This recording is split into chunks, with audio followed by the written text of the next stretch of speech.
How is it going, everybody? This is Noah Diber back with review and preview, talking about more NHL offseason stories. And in this one, I'm going to be talking about the Brent Burns trade from the San Jose Sharks to the Carolina Hurricanes. Decided to do this one outside because it's a nice overcast day, so pretty special. Wanted to take advantage of it.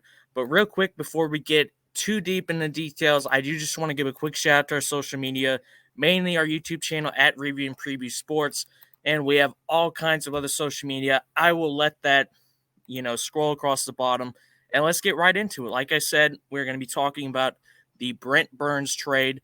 And real quick, I just want to get into the San Jose Sharks side, of the trade real quick. So I'm going to put the Cap Friendly up.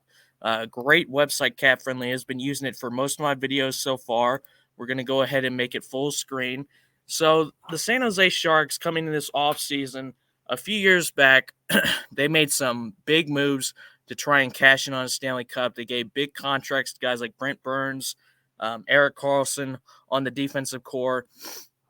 They also had guys like Logan Couture has a massive contract, and he still does. So they were in desperate need of cap relief. And I'm just going to put the trade details itself at the bottom, in case anyone wants to look at that. But basically, the biggest name was Brent Burns. Other than that, just some prospects and stuff. Lane Peterson was also thrown in to send to the Carolina Hurricanes. And in return, the Sharks get some good prospects. They clear some cap, as you can see right here, projected cap space, $6.8 million. And as we look at their contracts, Tomas Hertl was another guy. They just recently extended him to a long-term contract that ends at the end of 29-30, just over $8 million in cap space. He's still only 28, and I think he's a very good player. So I don't know. I don't think that contract would be problematic for them. But Logan Couture, he's 33, and he still has 5 years at $8 million. Going to be very tough for them to try to move that contract and deal with their cap space. But he is their captain. He's been there for well over a decade now. So, they gave that contract to a guy that's been very loyal to him. And unfortunately, I think Couture is still good. But, you're not talking about when he's 33. You're talking about when he's 36, 37, and he's still making $8 million. It's going to be very tough to manage that. They do have some key RFAs coming up. Timo Meier next year is one of their big prospects. They just recently made a move for Luke Kunin as well. And Steven Lorenz and other guys are also RFAs this year. Next year, they have a couple of key UFAs. Nick Bonino, former Pittsburgh Penguin, by the way, Stanley Cup champion with the Penguins. He's a UFA after next season. I don't think they'll re-sign him. He's going to be 35. And at this stage in his career, he's a bottom six forward. So those are a dime a dozen, especially when it's free agency time. Matt Nieto, Scott Reedy, and Jeffrey Viel are their only RFAs, or only free agents, after next year on the forward core, besides Bonino and Meyer. On the defensive side, like I said, Erik Karlsson contract, absolutely terrible. $11.5 million until he's 37 years old. Karlsson fell off a cliff the past couple years. He's getting up there in age. I remember a time when Erik Karlsson was the undisputed, unmitigated best defenseman in the league, and unfortunately, he's not quite at that level anymore, but he's being paid like he is. So 13.9% of the Sharks cap going to Erik Karlsson for 5 more years. Could be very concerning. Vlasic as well, $7 million for 4 more years. I mean, he's 35. That contract's going to end when he's 39. The Sharks, in 2019, they cashed all in on winning a Stanley Cup, and it didn't work out. They lost to the Blues in the conference finals, who did go on to win the Stanley Cup in 7 over the Boston Bruins. And unfortunately for the Sharks, we're seeing the effects of what happens when you go all in on a Stanley Cup and it fails. And it is failing badly because they have a ton of expensive contracts with term to aging players. Other than that, all the other guys on their defensive core have cheap contracts or short-term contracts that are very manageable. But Mario Ferraro is one of their key defensive prospects, and Ryan Merkley as well. They drafted him back in, I want to say 2018 it was. Hataka as well. So they have some young guys on the defensive core that they hope to develop that are RFAs. So that is good for them on that side. Kaapo Kähkönen, they also made a move for him recently, former Minnesota Wild goaltender. He is an RFA this year. We'll see what they do there, especially because James Reimer and Adin Hill are not franchise solutions by any means, especially at this point. James Reimer is 34. Kevin Bank is a good player. He's currently on the IR. I expect to come off that at some point. And, dead cap. $2.7 million retained in Brent Burns. They did retain 33% of his salary, but I think they'll take that because they desperately need to get his contract off the books, and they did, and only retain 1/3. So that's not too bad. They do also have a ton of dead cap for next year's in former goaltender Martin Jones. So on that side, just a standard cap dump for the San Jose Sharks, getting rid of an aging defenseman that was very highly overpaid, I would say, at least at this stage in his career. A couple years back, he was easily an elite defenseman. Now, it was a lot harder to manage for the Sharks, especially with some of the other contracts that they had.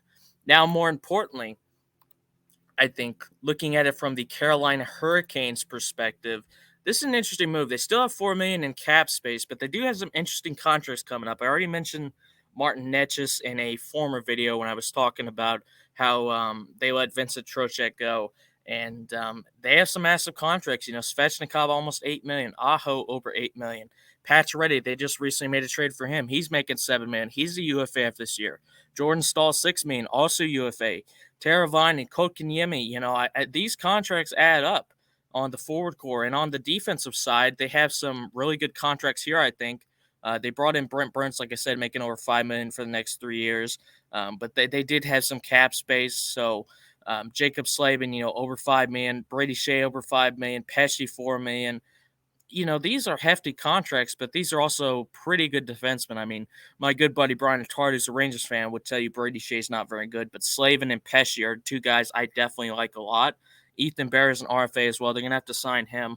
And Frederick Anderson and net, Antti Ranta. So Gardner's coming back as well off the LTRI. So that's going to be $4 more million on the books. But as for them, they still have a little bit of cap space. I think the main thing they need to do is re-sign Necas because he's a very good forward, very young guy as well. He's still only 23 years old. And they do have some UFAs coming up. I would expect guys like Pacioretty or Staal to hit the free agent market after next season. These are guys that they brought in to, especially Pacioretty. Staal has been there forever. But Pacioretty, they traded for him to try and make a cup run, plain and simple. I think he's going to be a pure rental. He's going to walk out this year.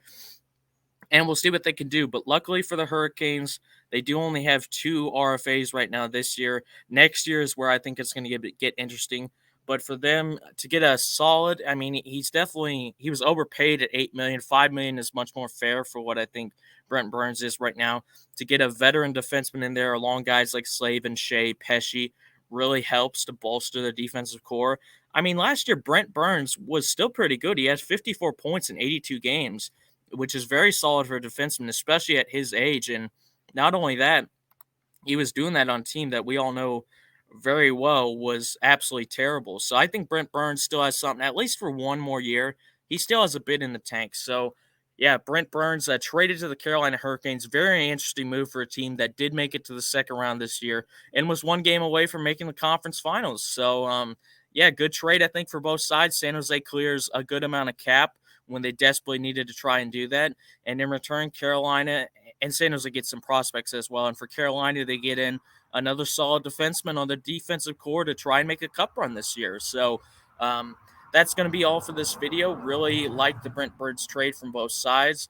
And once again, this is Noah Diber from Rebound Preview. Once again, I'm going to real quickly put up our social media banners. So you guys, if you want to follow any of our social media, we're on stuff like Facebook, Instagram, Twitter, TikTok as well. Obviously YouTube, which is where this will be uploaded. But until the next NHL all-season video, this has been Noah Diber from Rebound Preview, reviewing the Brent Burns trade. So thank you very much for watching, and I'll see you next time. Have a great day.